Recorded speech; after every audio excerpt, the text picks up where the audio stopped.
Hey, what's up everybody? I hope you're all fantastic out there. Thanks for stopping by the channel. I have a review for you guys today of this new Ryan Reynolds Michael Bay collaboration out now on Netflix called Six Underground. If you ever wondered what would happen if you mixed the Smoking Aces with Fast and the Furious and sprinkled it with a little bit of Mission Impossible and added a couple dashes of Atomic Blonde and then paired it with a robust Ryan Reynolds and Michael Bay free of the big studio restraint and then served it with a massive budget as an appetizer, dinner would be Six Underground. So let's get into it.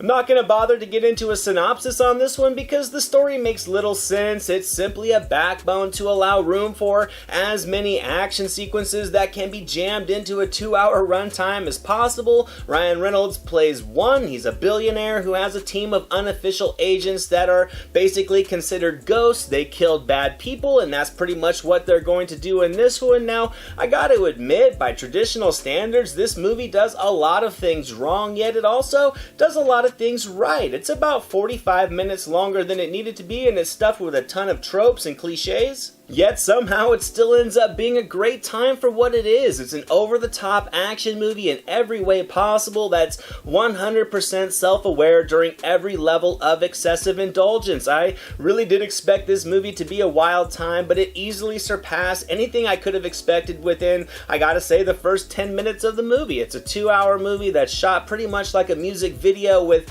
Michael Bay using every technique in his handbook, and I must admit, it was kind of fun. I mean, Bay can shoot great action, and he does here with a barrage of just ridiculously spectacular set pieces that have a good variety to them that I think action movie fans can enjoy. The tone is all over the place. It's one shootout, chase sequence, and explosion after another, and it was all shot by a version of Michael Bay that pretty much seemed like a kid in a candy shop with full control to make as insane a movie as possible, and I gotta admit, it's a little much at times. It definitely gets fatiguing with the length, but with the performances, the unpredictable comedic layering, and an energetic sense of humor, as well as Ryan Reynolds, I think this movie accomplishes what it set out to be, in a sense, a parody of all the excess in action movies that really does play to the audience without being a true parody. It's extremely familiar in many different places, but it still ends up being kind of one of a kind. It's gratuitous on every level, and it's so absurd, it's amusing, but I still was unable to take my eyes away as to not miss what this movie would try to do next. I mean, Martin Scorsese recently referred to comic book movies as amusement park rides, but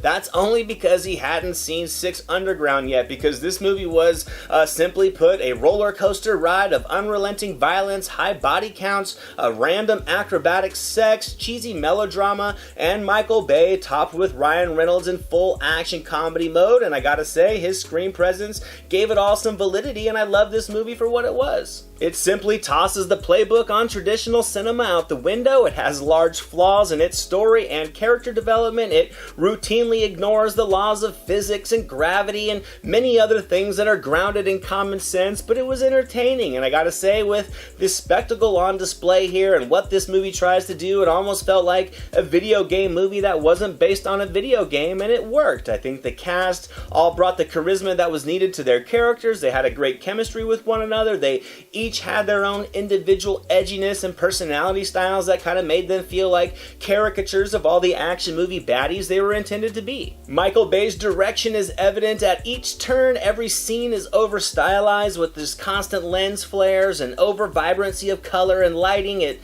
has all the Bay camera angles headlined by his absolute love of shooting upward from a lower perspective. There's tons of slow motion, non-stop pyrotechnics, and one of the most horrifically cheesy soundtracks that I can really remember. The music in this movie is so bad it's comical, and like a lot of other elements in this film, it almost felt a little bit intentional. I mean, bloody carnage paired with the playlist from a high school prom is just a weird combination that on its own had me laughing. This movie is adrenaline pumping from start to finish. That's what the intention was. It routinely makes odd choices that as the movie progresses kind of prove to be the point of it all. It's gonna really just try to tug on your heartstrings in one scene with blatant sappy melodrama, then it'll juxtapose it with edgy stylized sex or some violence or some quirky comedic banter the very next scene. It's really all over the place, and it was fun because of its unpredictability. So gotta give Six Underground 75%. Despite the structural rules of filmmaking and storytelling being tossed out the window,